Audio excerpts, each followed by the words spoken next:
കളത്തെണ്ണയിൽ ഉറങ്ങിയ വയോധികനെ കഴുത്തു നേരിച്ചു കൊന്ന 22-കാരൻ വിജുവിന്റെ പശ്ചാത്തലം ആഴത്തിലറിയാൻ പോലീസിന് നീക്കം. കൊല്ലത്തെത്തിയത് പിറന്ന മണ്ണായ തക്കലയിൽ വയോധികനെ കൊന്ന കേസിൽ ജാമ്യത്തിലിറങ്ങിയ ഇടവേളയിലാണ്. അതും വെറും നിസ്സാര തർക്കത്തിന്റെ പേരിലാണ് ആ കൊലപാതകം. തക്കലയിൽ കൊല്ലപ്പെട്ടതും കൊല്ലത്തെ വയോധികർക്കും സമാനമായ ജീവിത പശ്ചാത്തലമാണ് ഉള്ളത്. എല്ലാവരും കുടുംബവുമായി അധികം അടുപ്പമില്ലാത്ത, കടത്തെണ്ണയിൽ അന്തിയുറങ്ങുന്ന, പ്രത്യേകിച്ച് വലിയ രീതിയിൽ ഒരാളെ പ്രതിരോധിക്കാൻ കഴിയാത്ത മനുഷ്യരാണ്. ഇത്തരത്തിലുള്ള മനുഷ്യരെ തിരഞ്ഞു പിടിച്ചു കൊല്ലുന്ന സൈക്കോപാത്താണോ കൊല്ലത്ത് 22-കാരൻ വിജു എന്ന സംശയത്തിൽ, തമിഴ്നാട് സ്വദേശിയ വിജു എന്ന സംശയത്തിൽ പോലീസ് വ്യാപകമായ അന്വേഷണം നടത്താനാണ് തീരുമാനം. ഇയാളുടെ പശ്ചാത്തലം അന്വേഷിച്ചിറങ്ങുമ്പോൾ കൂടുതൽ കൊലപാതകങ്ങളിലേക്കും വിരൽ വീശുമോ എന്ന ആശങ്കയും പോലീസിനുണ്ട്.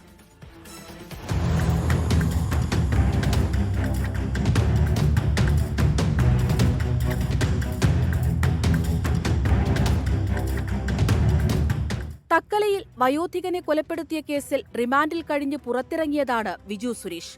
തമിഴ്നാട്ടിൽ 3 മോഷണ കേസുകളിലും പ്രതിയാണ്. അമ്മയും അച്ഛനും സഹോദരിയും 2 സഹോദരന്മാരും അടങ്ങുന്ന കുടുംബം. നന്നേ ചെറുപ്പം മുതൽ വീട് വിട്ട് അന്യനാടുകളിൽ ജോലിക്ക് പുറപ്പെട്ടു. ബിൽഡിംഗ് ജോലിയാണ് ചെയ്യാറ്. പൊതുവെ അന്തർമുഖനായ 22-കാരൻ. അലഞ്ഞുതിരിഞ്ഞു നടക്കാറാണ് പതിവ്. ജോലിയില്ലാത്തപ്പോൾ ആരുടെയെങ്കിലും കയ്യിൽ നിന്ന് പൈസ ചോദിച്ചു വാങ്ങി ഭക്ഷണത്തിന് വക കണ്ടെത്തും. പൈസ തരാൻ മടിച്ചാൽ ജീവൻ പോലും ഇല്ലാതെയാക്കുന്ന കൊടും ക്രൂരനായി മാറും. തർക്കമാണ് മുണ്ടക്കൽ സ്വദേശിയെയും കൊലപ്പെടുത്താനുള്ള കാരണമെന്നാണ് പ്രാഥമിക വിവരം. കൊലപാതകത്തിന് ശേഷം രാജേന്ദ്രന്റെ ബാഗുമെടുത്താണ് വിജു കടന്നത്. മോഷണ ശ്രമങ്ങൾ വേറെ ഉണ്ടായിട്ടുണ്ടോ എന്നതിലും അന്വേഷണം ശക്തമാണ്. ഏപ്രിൽ 19-ന് പാരിപ്പള്ളി കല്ലുവാതുക്കലിൽ നടന്ന കൊലയ്ക്ക് പിന്നിലും ഇയാളാണെന്ന് തെളിഞ്ഞാൽ ജനങ്ങളുടെ വലിയ ആശങ്കയൊഴിയും. വിശദമായ ചോദ്യം ചെയ്യലിൽ വ്യക്തമാകാനുള്ളത് ഒരു കൊലപാതകത്തിലുൾപ്പെടെ വലിയ നിഗൂഢതകളാണ്. 24 കൊല്ലം.